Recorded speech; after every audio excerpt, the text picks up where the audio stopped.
On today's show, we are talking all things Dallas Stars and Winnipeg Jets. The second episode of our Central Division season preview series starts today. It's a Locked On Stars, Locked On Jets crossover on today's episode of Locked On Stars.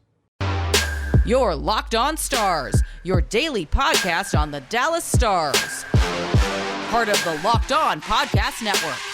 Your team every day.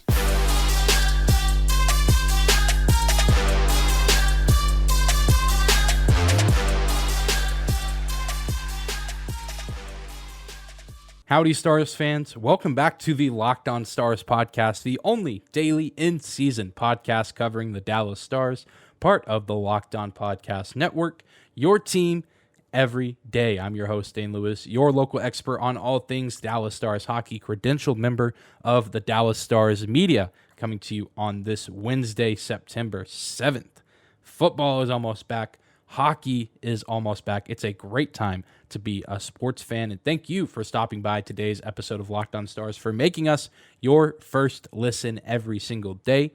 Please do consider hitting that subscribe button on YouTube if you are new to the channel, and if you're listening on audio, you can follow our show on your favorite podcasting platform, and if you like the show, you can leave us a 5-star rating and or review if you enjoy the show, if you like what you hear. Thank you guys for the continued support. Don't want to hold off too much longer. Let's get into the second Central Division season preview crossover. Today, we talk with Harrison Lee of Locked On Winnipeg Jets. Welcome in, everybody, to another Central Division preseason preview. Today, we are talking all things Dallas Stars and Winnipeg Jets. This is Dane Lewis, host of the Locked On Dallas Stars podcast, joined now by Harrison Lee, host of the Locked On Winnipeg Jets podcast. And Harrison, hockey season is almost here. The offseason is nearly a thing of the past, maybe still a few loose ends to be tied up as far as free agents and things of that nature. But how has the offseason treated you, and how excited are you to once again have hockey back in our lives here this month in September? Offseason. Yeah, I think most Jets fans probably not feeling particularly optimistic, I'll be honest. Every year it's funny because when free agency and stuff kind of kicks off, a few of us are like, oh, the Jets haven't signed anyone. It's not looking too great. And people always say, oh, look, the period just started. The offseason just started. And I'm like, yeah, it's not like we do this for 5 years running, totally, not a pattern, like a behavioral pattern that we see with the Jets. So I guess my anticipation of the season is kind of low. I think the past few years of Jets kind of finishing in the mushy middle has sort of, and not just for me, but for a lot of folks, I think has kind of been a bit of a turnoff. You look at Canada Life Center, that place used to have a reputation for being one of the loudest rinks in the entire league, and now you could probably hear a mouse pee in it. So it's been a rough year. It'll be nice to have hockey back, but I think for expectations and stuff, I just kind of want to see some young kids scoring some goals, and I'm kind of hoping that former certain Dallas Stars coach might make us a little more watchable, a little bit more organized, and I'm trying to keep the small things in mind, because I think the overall macro picture for this team, it's looking a little rough. Yeah, and you kind of beat me to the punch on the first thing I wanted to talk about. If we're going to talk Stars and Jets, the elephant in the room of Rick Bowness, the new head coach in Winnipeg. Kind of a surprise, I know, for me, and I think many other people as well, as it was kind of believed he wouldn't come back into coaching after, kind of stepping down in Dallas, unless he was going to a team that was ready to contend. And Winnipeg certainly does have some nice pieces, but I don't think too many people expect them to be in the Stanley Cup playoff category, or at least Stanley Cup Finals, maybe a fringe playoff team. But what were kind of your overall thoughts on that hiring? I know Barry Trotz was a guy that many people thought could end up in Winnipeg, but unfortunately didn't happen. And so Rick Bowness, the new guy in Winnipeg, your thoughts on that? I'll admit the first thought was kind of, oh, okay. Like you, I was a little bit confused as to why Bones was considering coming back. I thought, the same thing. He's stepping away from coaching. He needs some time off to see if he even wants to keep doing this. And I was kind of like, this isn't Barry Trotz. This isn't really what the Jets were looking for. But once he kind of started talking about his vision for the team, you know, I don't think that he's going to make this team some magical contender. I think he'll fix some, major problems, but there's only so much that he has the ability to do in a single season without a lot of roster changes. But one of the things that I really liked hearing from him, and he kept saying in his opening presser, was this focus on communication, which I think for the Jets has been a real issue. There's been all sorts of rumors about the locker room being toxic, guys not getting along. I don't know if you saw any of the Jets exit stuff. Some of it went a little bit viral because Paul Stastny kind of interrupted either Wheeler or Scheifele or something, and basically was like, "Yeah, I don't really like my teammates," in so many words. And there was a lot of questioning of accountability and stuff. And so I think Bones kind of coming in with this, he'll be a tough guy, but I think he also has a side of him that's more laid back, but willing to kind of work out some of the biggest issues that are not something that you necessarily see on the ice. And I think for Winnipeg, that's kind of a real big issue right now. And Bones kind of having connections to the Jets earlier in his career and now kind of coming back. It's an interesting thing. I'm really hoping that he pans out. It'd be nice if he can make this team not only watchable, but just a more positive vibe squad. I mean, last year, the body language, you just kind of felt for the guys. I mean, they didn't look happy. And I think that is something that, if the Jets are going to suck, at least have fun and, crack a few smiles along the way. Don't look so dour. And I think that would be one of the areas I think Bones might have hopefully a big impact, and see if he can really bring some positivity back to both the team and the fan base. Certainly, yeah. And I can say, on behalf of Rick Bowness, just having watched him here in Dallas the past handful of years, that he is a really great guy to have in your building as far as culture goes. You can say what you want about his coaching style or the results that his teams get, but his short tenure in Dallas, I mean, he always treated the media with respect, treated his players with respect, and never really was under too much scrutiny outside of, again, sometimes the results on the ice. So I think that's one thing that Jets fans can be optimistic towards is, he's one of the most respected guys in the NHL, been coaching for several years. It seems like he's just been in the NHL since he was born, or how long he's been around. So I certainly think that, they can be a watchable team, and they're going to be a team that fights hard, because Bowness gets the most out of his guys and certainly isn't afraid to bust some chops and, tell guys if there's something wrong, or if he doesn't think that he's getting full effort out of a certain player. So certainly a lot of optimism around Rick Bowness. It's just a matter of who all he's going to have on his roster, and kind of how the rest of the Central Division shapes out. But speaking of that roster, the biggest name clearly far and away on this Winnipeg Jets roster is Kyle Connor, who took a huge leap this last season with 47 goals, 93 points in total. When you look at a guy like Connor and, you look at the situation in Winnipeg, do you think that this is his ceiling at 93 points, or do you think that he can maybe even take a few steps further and be a 50-goal scorer, 100-point guy consistently, or was this kind of a flash in the pan season that we saw from him in 2021, 2022? I think 90-ish points, 45 to 50 goals, that's kind of what you want out of him. I think asking for a lot more would probably be pushing it.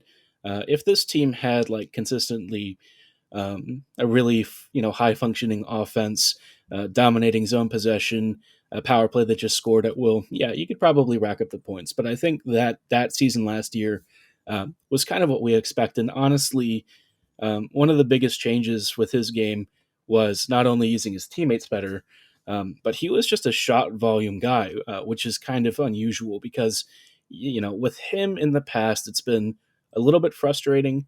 Sometimes he would freeze up on chances, which is kind of funny because he's a super lethal scorer, but maybe he wouldn't recognize the right passing outlet, or he'd hold on to the puck a little bit too long.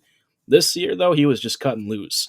Any opportunity that he thought he could score a banger, he was chasing it. And I think it had a really big jump in his numbers, but I like that he picked up his head a lot more. He surveyed his options.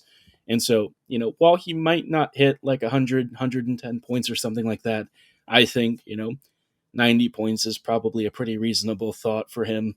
I'll be curious to know what happens with the league scoring this year, because last year, goal scoring was up around the entire NHL.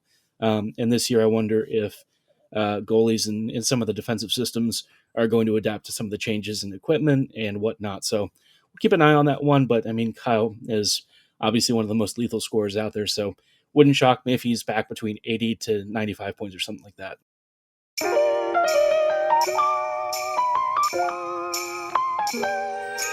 Today's episode of Locked On Stars is brought to you by our friends at Built Bar. If you haven't tried Built Bar Puffs yet, you are depriving yourself of one of life's greatest joys. And guess what? There is a new flavor, delicious, indulgent cookie dough covered in chocolate.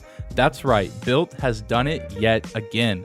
All the joys of eating cookie dough without the hassle of making it, plus it's good for you. Cookie dough chunk puffs are only 160 calories, and they have a whopping 15 grams of protein in them. You're going to love the new cookie dough chunk puff. Whether you need a snack for your workout, a late night treat, or just need to grab a quick bite, Built is the perfect protein bar, and they taste better than a candy bar. Ditch the calories, fat, and sugar and grab yourself a Built Bar. You can grab one today by going to their website, built.com, and use our promo code LOCKED15, and you can get 15% off your order. Again, use our promo code LOCKED15 to get 15% off your order at built.com.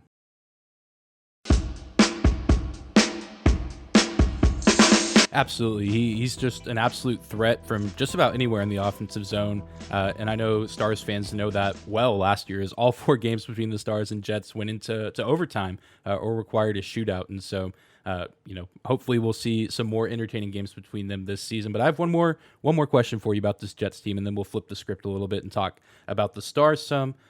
One other player who, drew quite a bit of attention this offseason from the Jets was Pierre Luc Dubois. There was a lot of speculation early on in the offseason that he was maybe wanting out, maybe wanting to go to Montreal. But at the end of the day, late July, he signs that 1-year deal.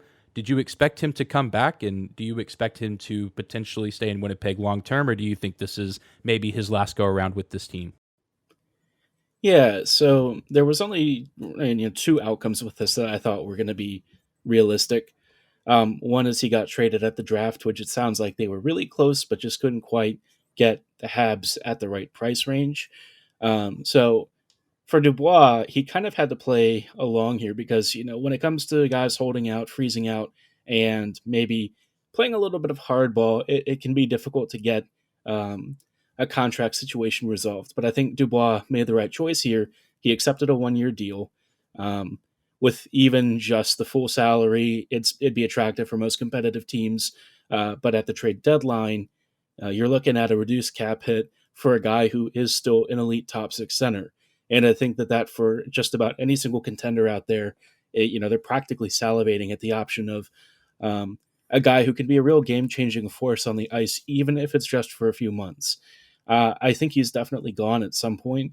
I don't expect that it's going to be a situation that continues until next summer, but I could be wrong. I kind of feel like, around trade deadline, it's going to be resolved.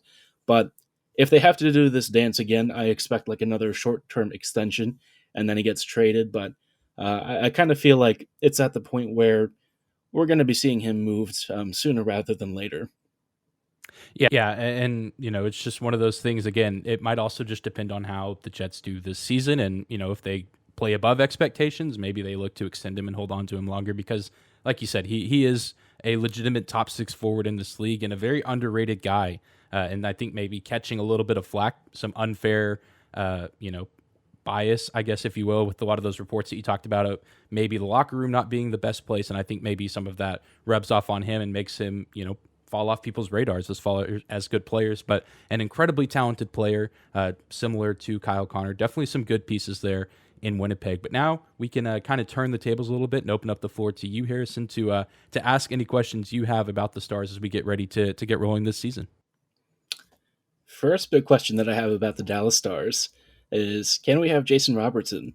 And I think, kind of in that vein, what is the plan with him? Because you're kind of looking at a team that thus far it seems like they're trying to work out a time frame where they can sort of skate along until they can give him a big contract. Do you think that this is kind of their approach and that Robertson is prepared to go along with it? Or do you think he might want to seek bigger wages like right now and force some kind of a longer term situation where he can get a contract extension and they have to, are forced to move some guys off the salary books right now, or maybe even get traded out.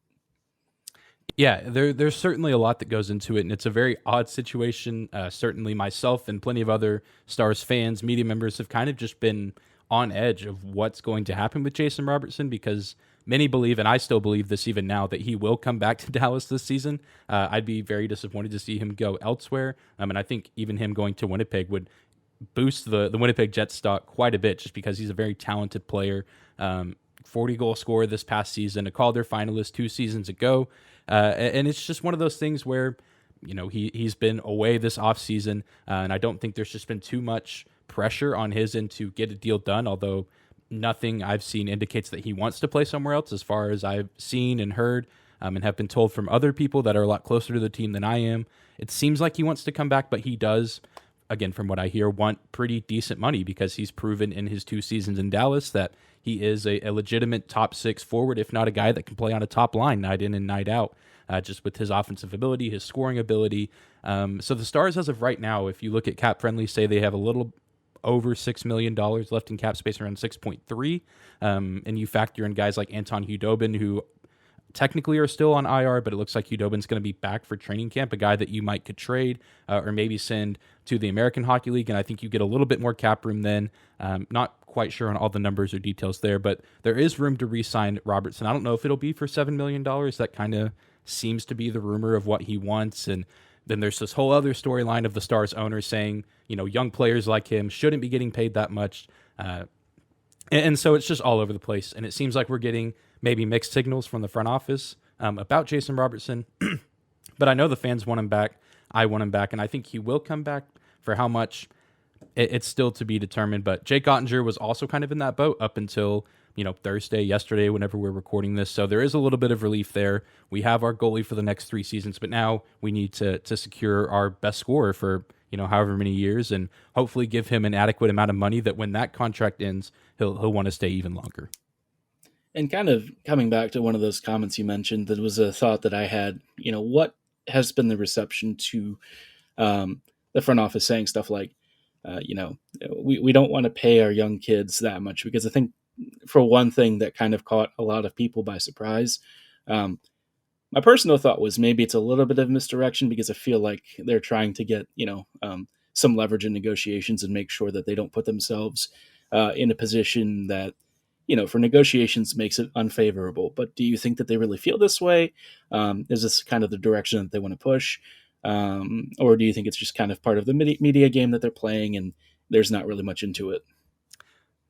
I think it might be a little bit into the media game, and maybe just trying to, I don't know, maybe get the Dallas Stars in the news cycle, because maybe they're just not there as much as some of the other teams, especially a lot more of the popular teams in the NHL. But I also think there's maybe this aspect of, we just have a lot of people that have been around the NHL for a long time in the Stars front office, and maybe they just don't like the change. Because you look back, even 10, 15 years ago, you didn't always get these guys like Jason Robertson getting, $6, $7, $8 million after their entry-level deals. You had them getting those 2 to 3 year contracts, those bridge deals, the kind of prove it kind of contracts, as people like to call it. But now, you get guys like Kirill Kaprizov who come out of their entry-level deal and are making, $9 million a season. So I think that there's a little bit of, both of that going on, maybe playing the media a little bit, but also just maybe being hesitant to this change. But I just think it's a weird comment to make as the owner of the Dallas Stars. I think in a vacuum, there is something to be said about, paying young scorers too much money. And it's probably just a case-by-case basis. You got to take it team by team. But the Dallas Stars, notoriously for the past several seasons, have been one of the worst offensive teams in the league. They have trouble scoring. They have trouble being consistent on the offensive side of the ice. And if you have a guy like Jason Robertson that is only the 4th 40-goal scorer in Dallas Stars franchise history, I just feel like that's a scenario where you want to pay a guy like that as much money as he wants, within reason. Obviously, you don't want to just go insane and break the bank and, ruin your franchise and, cap-wise for the next several seasons. But if you're the Stars and, you have trouble historically putting the puck in the net, but you get a guy that can do it seemingly with ease, I think that there is something to be said that it's probably worth paying that guy, especially since he's only 23 years old and still has the majority of his career ahead of him. And kind of thinking about this, my last major question was, with the future core likely needing to take shape over the next few years, I think this current group, for the most part, you can kind of see at least some of the writing on the wall. What do you think the next few years are going to look like, and are you anticipating a really big rebuild in the next 3 to 4 years? Do you think they're going to try and do it a little bit more in stages and retool along the way? Or are they really preparing to sort of gut it from the ground up and try again with a brand new group? Yeah, it's certainly an interesting position that the Stars are in, where I can, even as early as this season, I can see things going either way. You have a new coaching staff. You have Pete DeBoer as the new head coach in Dallas, and you have some pretty good veterans in place. Joe Pavelski's coming off his best season in his late 30s. Jason Robertson, if he comes back, is still set to be really good. Rope Hintz, so on and so forth. Jake Ottinger. But there's, still some thoughts even in the back of my mind, and I know other people that are around the Stars as well, that this could just be a thrown away season where Stars are either middle of the pack or maybe below average, just because of how good some of the top teams in this Central Division are. And even the Pacific Division has some teams on the rise as well. So there's kind of could the Stars make the playoffs? I think yes, but I think there's also the possibility that even if they're healthy and maybe take some steps forward offensively, that they could miss out on the playoffs just by a slim margin. And then after next season, I think that this team could look drastically different. There's a lot of guys on the final year of their deal. Some guys, big name players, and some of them not so much, but it's just this weird space. I personally don't anticipate a major rebuild coming anytime soon. I think we could maybe see a few years of mediocrity and maybe making the playoffs or just kind of being in the middle of the Western Conference. But the Stars are in this weird space where they have the young talent, kind of the next generation, if you will, coming into shape with Hintz, Robertson, and even some of the prospects like Wyatt Johnston, Logan Stankoven, Maverick Bourque. Those are guys that have all been, very highly talked about prospects and guys that have done well for their junior clubs, but you also still have the older guys on the team like Sagan, Ben, Pavelski, even though he hasn't been a long-time star, an older guy in this league who's probably on his way out in the next year or so. And so it's just this weird transitional period where we just don't know, if the Stars are going to be a legit playoff threat, if they're going to be middle of the pack, and for how many years that they're going to be that. And, it all also just depends on how Pete DeBoer does. I know historically his teams start out very well whenever he goes to a new city, but then maybe they start to teeter off a little bit. So we'll see. I think there's going to be kind of this sense of a fresh start this season. I feel like things just haven't really ever been calm here in Dallas, and I know a lot of other teams can claim this as well, really ever since before the pandemic. The Stars fired Jim Montgomery, and then Rick Bowness steps in. The world shuts down.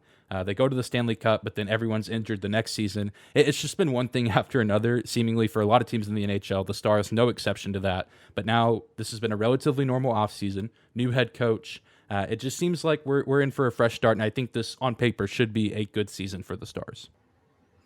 Yeah, Jets and Stars both in kind of an odd state with a brand new coach. I think our franchises actually share quite a bit in common right now.